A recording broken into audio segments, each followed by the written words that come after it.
Hello students. तो जैसा कि आप सभी लोगों का एसएससी जीडी का जो है थर्ड शिफ्ट का भी एग्ज़ाम यहाँ पर समाप्त हो चुका है। तो उसमें आपको बताने वाले हैं कि जीके जीएस में कौन कौन से क्वेश्चन पूछे गए थे। आपको सारे यहाँ पर फैक्ट बताने वाले हैं और उससे एक्सपेक्टेड और कौन से क्वेश्चन उससे रिलेटेड बन सकते हैं वो भी आपको यहाँ पर करवाने वाले हैं। बस आपको वीडियो के लास्ट तक बने रहना है। मैंने आंसर यहाँ पर कॉपी पेस्ट नहीं किए हैं, सारे आंसर आपको ऐसे ही बताने वाले हैं, तो आपको सारे याद रखने। बाकी हर जो अपडेट है आपकी और पीडीएफ वगैरह टेलीग्राम चैनल और व्हाट्सएप ग्रुप पर मिलेगी, जिनके जो लिंक हैं आपको डिस्क्रिप्शन में दिए गए हैं। तो आपको क्या करना है कि उनसे जुड़ जाना है। चलिए क्वेश्चन में आ जाते हैं अपने। एक क्वेश्चन आपका पूछा गया कि उस्ताद बिंदा खान किस वाद्य यंत्र से संबंधित है। देखिए उस्ताद बिंदा खान की बात करें तो आप सुबह से देख रहे हैं कि हर शिफ्ट में क्या है कि किसी न किसी आपके वाद्य यंत्र से रिलेटेड व्यक्ति के बारे में पूछा ही जा रहा है।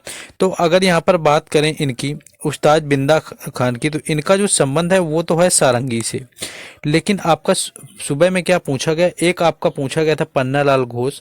तो यहाँ पर अगर बात करें पन्नालाल घोष की या फिर बात करें हरि प्रसाद चौरसिया की, यानी कि पन्नालाल घोष हो गए या हरि प्रसाद चौरसिया, इन लोगों का संबंध किससे, बांसुरी से। तो ये भी आपको याद रखना है। इसके साथ साथ अगर आपका पूछ ले अल्लाह रखा खान, यानी कि अल्लाह रखा खान हो गया या जाकिर हुसैन हो गया, अगर इन लोगों का नाम अगर आपसे पूछ लिया जाता है तो इनका संबंध है तबला से। इसके साथ साथ अगर आपका पंडित रविशंकर पूछ लिया जाए तो पंडित रविशंकर हैं सितार से संबंधित, और इनकी बेटी अनुष्का शंकर, क्योंकि अनुष्का शंकर भी कई बार पूछा जाता है, तो पंडित रविशंकर की बेटी है अनुष्का शंकर, वो भी सितार से संबंधित है। तो यहाँ पर पंडित रविशंकर, अनुष्का शंकर, जिस तरह से अल्लाह रखा खां के बेटे हैं जाकिर हुसैन।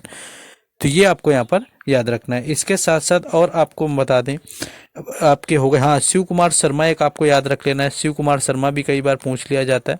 तो शिव कुमार शर्मा जो है इनका संबंध किससे है, संतूर से। तो आपको ये भी याद रखना है। नेक्स्ट आ जाते हैं अपने क्वेश्चन में। नेक्स्ट आपका ये क्वेश्चन एक पूछा गया था कि गांधी इरविन जो समझौता है वह आपका कब हुआ था। देखिए गांधी इरविन समझौते की बात करें तो ये हुआ था आपका 1931 में। तो इसका मतलब यहाँ से ये आता है, गांधी इरविन जो थे लॉर्ड इरविन के बीच में ये समझौता होता है, क्योंकि 3 गोलमेज सम्मेलन होते हैं लंदन में 1930, 1931 और 1932 में। तो इसमें क्या था कि पहला जो गोलमेज सम्मेलन हुआ था इसमें गांधी जी ने भाग नहीं लिया हुआ था, यानी कांग्रेस की तरफ से किसी ने भाग नहीं लिया हुआ था। तो गांधी और इरविन के बीच में एक समझौता होता है जिसे कि आपका कहा जाता है, यहाँ पर समझौता जो है 1931 में होता है कि गोलमेज सम्मेलन में भाग लीजिए और आपकी जो है यहाँ पर पूर्ण मांगे पूरी करी जाएंगी। इसी से आपका एक ये बनता है, तीनों में से जो था आपका तीनों गोलमेज सम्मेलन में भारत की तरफ से भाग लेने वाले प्रतिनिधि कौन थे। तो वहाँ पर नाम आ जाता है BR अम्बेडकर के, यानी कि भीमराव जो अम्बेडकर थे, इन्होंने तीनों गोलमेज सम्मेलन में भाग लिया हुआ था। BR अम्बेडकर और गांधी जी के बीच में जो समझौता हुआ उसे जाना जाता है पूना पैक्ट के नाम से, यानी कि पूना जो पैक्ट है आपका, यरवड़ा जेल है पूना की, वहां पर इनके बीच में समझौता हुआ था। तो पूना पैक्ट अगर पूछा जाए किसके बीच में हुआ तो वो हुआ था भीमराव अम्बेडकर और गांधी जी के बीच में।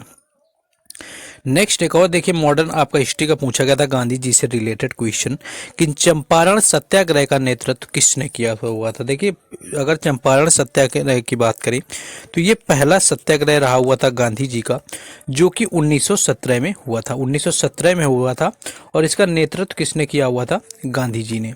और ये हुआ था बिहार में नील की खेती के विरोध में, ये तो आप सभी को ही पता होगा। और इनको जो बिहार बुलाने वाले व्यक्ति थे उनका नाम था राजकुमार शुक्ल, यानी कि राजकुमार जो शुक्ल थे उनके आमंत्रण पर क्या है कि गांधी जी 3 कठिया जो प्रणाली थी नील की खेती के बारे में, तब पहुंचे थे वहां पर आपके बिहार में, जहां पर पहला यहाँ पर चंपारण सत्याग्रह हुआ 1917 में। और इससे पहले क्या है कि 1916 में इन्होंने बनारस हिंदू यूनिवर्सिटी में भाषण भी दिया हुआ था इसी बारे में।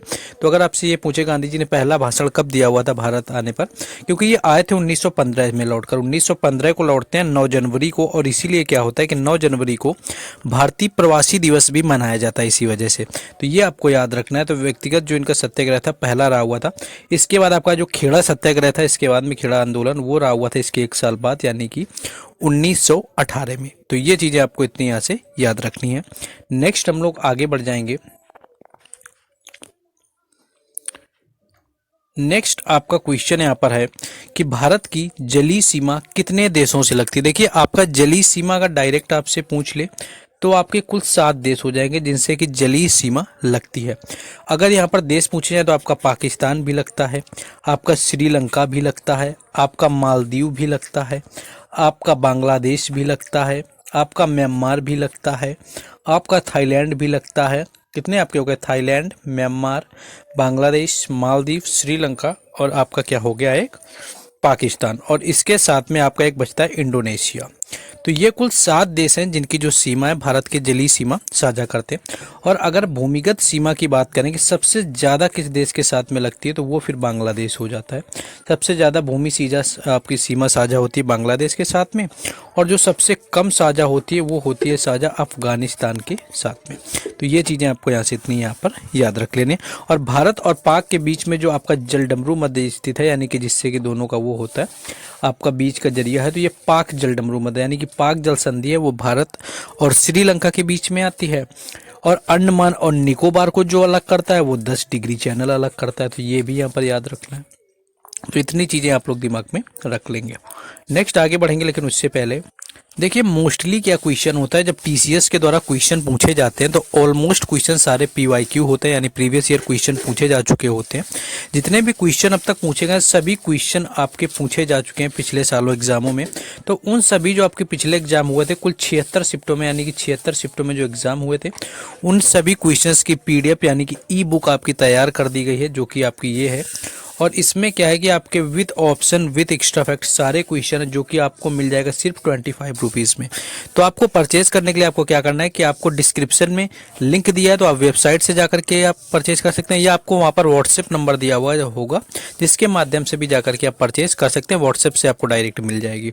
यही आपको दोनों ऑप्शन कॉमेंट में पिन कर दिए गए हैं। अगर आप डिस्क्रिप्शन में नहीं जाएंगे तो कॉमेंट बॉक्स भी ओपन करेंगे तो आपको मिल जाएगा। चलिए टॉपिक में वापस आते हैं। नेक्स्ट एक क्वेश्चन आपका ये पूछा गया था कि कौन से मूल अधिकार आपातकाल में निलंबित नहीं होते। देखिए आपातकाल जो लगता है, जो राष्ट्रीय आपातकाल, पहले तो वो जान लीजिए। अनुच्छेद 352 के तहत क्या होता है कि आपका राष्ट्रीय आपातकाल लगता है। इसमें जो आपके होते हैं अनुच्छेद 20 और अनुच्छेद 21 जो हैं ये आपके राष्ट्रीय आपातकाल के दौरान निलंबित नहीं किए जा सकते। दूसरी चीज अनुच्छेद 356 के तहत आपका राष्ट्रपति शासन लागू हो जाता है। अपनी मनपसंद, इसी के आगे आप बढ़ जाएंगे 22 नंबर आर्टिकल, तो ये हो जाता है कि आपको अगर गिरफ्तार कर लिया जाता है तो आप अपने मनपसंद वकील का यहाँ पर चुन सकते हैं, यानी कि मनपसंद वकील अपना कर सकते हैं अपनी गिरफ्तारी से संबंधित। तो ये आपका अनुच्छेद 22 में आ जाता है।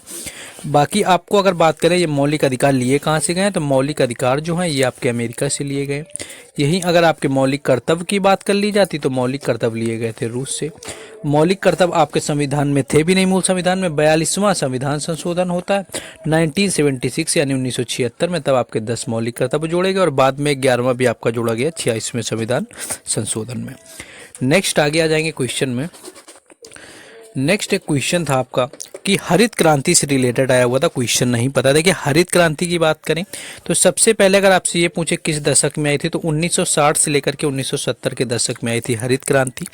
उसके बाद में क्या था यहाँ पर कि भारत में जो यहाँ पर भारत में इसके जनक माने गए वो माने गए MS स्वामीनाथन, यानी कि भारत में क्या थे, MS स्वामीनाथन इसके जनक थे। गेहूं की खेती पर यानी खाद्यान्न की जो पैदावार था उस पर इसमें ज़्यादा जोर दिया गया था। विश्व में अगर पूछा जाए कौन इसके जनक थे तो नॉर्मन जो बोरलॉग थे वो इसके विश्व में जनक रहे हुए थे। और अगर पूछा जाए कि नॉर्मन बोरलॉग किस देश के निवासी थे, कई बार पूछा गया, तो ये थे USA के, यानी कि अमेरिका के निवासी रहे हुए थे नॉर्मन बोरलॉग। सबसे पहले किस राज्य में आई थी, तो ये आई हुई थी पंजाब में। तो ये चीज़ें आपको यहाँ पर याद रखनी है। ऐसे ही क्वेश्चन बन के आपके यहाँ पर मिलने वाले हैं आगे आने वाली शिफ्टों में, तो बिल्कुल भी परेशान नहीं होना है। नेक्स्ट एक क्वेश्चन है कि किस पंचवर्षीय योजना में पहली IIT का गठन हुआ। देखिए पहली जो IIT गठन हुआ था वो हुआ था पहली पंचवर्षीय योजना में। और पहली पंचवर्षीय योजना की अगर यहाँ पर हम बात कर लें तो ये आधारित थी आपके हेराल्ड-डोमर मॉडल पर, यानी कि हेराल्ड-डोमर मॉडल पर आपके यहाँ पर पहली आधारित थी। दूसरी थी ये महालनोबिस मॉडल पर आधारित रही हुई थी। पंचवर्षीय योजना किस देश से ली गई हैं, अगर इनकी बात करें तो इनको रूस से लिया गया है। तो ये चीज़ें यहाँ पर याद रखनी है। और आपकी पहली पंचवर्षीय के दौरान क्या है कि IIT का गठन हुआ था। नेक्स्ट आगे देखेंगे। नेक्स्ट है कि गौतम बुद्ध का जन्म कब हुआ था। देखिए जन्म से रिलेटेड इनका पूछ लिया गया है गौतम बुद्ध का।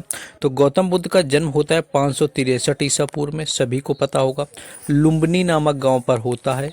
और इनकी मृत्यु जो थी उसको क्या कहा गया, आप लोगों को बताना है कि इनकी जो मृत्यु थी उसको यहाँ पर इनको क्या कहा गया। तो बौद्ध धर्म में उसको क्या बोलते हैं, महापरिनिर्वाण कहा गया। और इन्होंने जो पहला महापरिनिर्वाण इसको कहा गया है, और जो पहला इन्होंने उपदेश कहाँ पर दिया, सारनाथ में दिया, जो कि क्या कहलाया, धर्म चक्र प्रवर्तन कहलाया था। वो कहलाया था धर्म चक्र प्रवर्तन। और इन्होंने अपना जब गृह त्याग किया हुआ था, यानी घर छोड़ा हुआ था, वो कहलाया हुआ था महाभिनिष्क्रमण। यानी कि जो गृह त्याग था वो क्या कहलाया, महाभिनिष्क्रमण कहलाया हुआ था। ये आपको यहाँ पर याद रखना है। बाकी इनकी जो मृत्यु है वो कुशीनगर में, पावापुरी में हुई थी, ये भी आपको याद रखना है। नेक्स्ट आगे बढ़ेंगे हम लोग। नेक्स्ट है आपका कि मैसूर दशहरा किस राज्य में मनाते हैं। देखिए मैसूर की बात करें तो आपको पता ही होगा, मैसूर से पता चल चुका होगा कि मैसूर किसको बोलते हैं, कर्नाटक को बोला जाता है। मैसूर किसको बोलते हैं, कर्नाटक में। तो कर्नाटक ही इसका राइट आंसर हो जाएगा। दूसरा आपसे ये पूछा जा सकता है कि बस्तर दशहरा कहाँ पर मनाते हैं। तो बस्तर जो दशहरा है वो मनाया जाता है छत्तीसगढ़ में। बस्तर दशहरा आपका होता है छत्तीसगढ़ में। और इसके साथ साथ बात करें तो आपके कर्नाटक से और याद आता है कि मैसूर का सुल्तान किसे कहा जाता है, नहीं कि मैसूर का शेर किसे कहा जाता है। अगर इसकी बात करें तो ये कहा जाता है टीपू सुल्तान को। यानी कि मैसूर का अगर आपसे कभी शेर पूछे तो किसको कहते हैं, तो वो कहा जाता है टीपू सुल्तान को। उसके साथ में क्या था कि आपके यहाँ पर कर्नाटक में यानी कि मैसूर में एक साम्राज्य कौन सा था, विजयनगर था। इससे भी रिलेटेड आपका पूछा जा सकता है। तो विजयनगर क्या थी, इसकी जो स्थापना करी हुई थी वो करी हुई थी हरियर और बुक्का ने इसको करा हुआ था। यानी कि हरियर और बुक्का ने जो है इसकी स्थापना करी हुई थी 1336 ईस्वी में। तो इतना आपको याद रखना है। देखिए टाइम नहीं था तो मैंने पीडीएफ आपको वहाँ पर कॉपी पेस्ट ना करके, यानी कि मैंने आंसर यहाँ पर नहीं टाइप किए हुए हैं। अगर आपको प्रॉब्लम ना हो तो मैं आगे ऐसा ही करवाता रहूँ, या जैसा आप बोलेंगे मैं वैसा करवा दूंगा। नेक्स्ट आगे क्वेश्चन एक, हाँ ये क्वेश्चन थोड़ा आपका स्टैटिक का लगाया हुआ था कि आपका सिंगापुर में भारत का न्यायाधीश पूछा गया था। देखिए सिंगापुर में अगर भारत के न्यायाधीश की बात करें तो न्यायमूर्ति जो सुंदरेश मेनन थे, ये क्या थे कि ये सिंगापुर में न्यायाधीश रहे हुए थे। यानी कि सिंगापुर का जो सुप्रीम कोर्ट है उसमें जो भारत के न्यायाधीश रहे हुए थे वो थे सुंदरेश मेनन। तो ये क्वेश्चन थोड़ा हम कहेंगे डीप है, अगर आप लोग स्टैटिक में नहीं गए तो ये ठीक ठाक क्वेश्चन यहाँ पर पूछा गया था। नेक्स्ट आगे क्वेश्चन आपका देखिए आगे, तो यहाँ पर सेकंड शिफ्ट का एक क्वेश्चन आपका राष्ट्रीय खेल से कुछ पूछा गया था। एग्जैक्ट क्वेश्चन नहीं पता है कि राष्ट्रीय खेलों का आयोजन कब हुआ। तो देखिए राष्ट्रीय खेल की बात करें, अगर आपके 37वें नंबर के पूछे गए हैं तो इनका आयोजन हुआ था गोवा में, जो कि 2023 में हुए थे। और अभी 38वें आपके हुए हैं कहाँ पर, उत्तराखंड में। तो ये भी आपको याद रखना। तो 37-38 जो आपसे पूछे गए, 37 गोवा और 38 उत्तराखंड। तो ये क्वेश्चन जो है यहाँ पर पूछे गए थे। ये कुछ क्वेश्चन थे जो कि आपकी शिफ्ट में पूछे गए थे। बस आप लोगों को क्या करना है कि ज़्यादा से ज़्यादा वीडियो को शेयर कर देना है, चैनल को सब्सक्राइब कर लेना है, वीडियो को लाइक करना है, ताकि आपको इसी तरह से हर शिफ्ट का यहाँ पर हम एनालिसिस करवाते रहेंगे। बाकी आपसे मिलेंगे नेक्स्ट शिफ्ट में। बाकी आप ई बुक परचेज करना चाहते हैं तो आपको डिस्क्रिप्शन में लिंक दिया हुआ है, व्हाट्सएप नंबर दिया हुआ है, जहाँ से आप उचित समझें वहाँ से जाकर के परचेज कर सकते हैं। उसके साथ ही साथ आपको बाकी सारी शिफ्टों का एनालिसिस मिलता रहेगा। बाकी हर अपडेट के लिए टेलीग्राम चैनल और व्हाट्सएप ग्रुप के लिंक भी पड़े हुए हैं, उनसे आप जुड़ करके सारी जानकारी लेते रह सकते हैं। Thank you.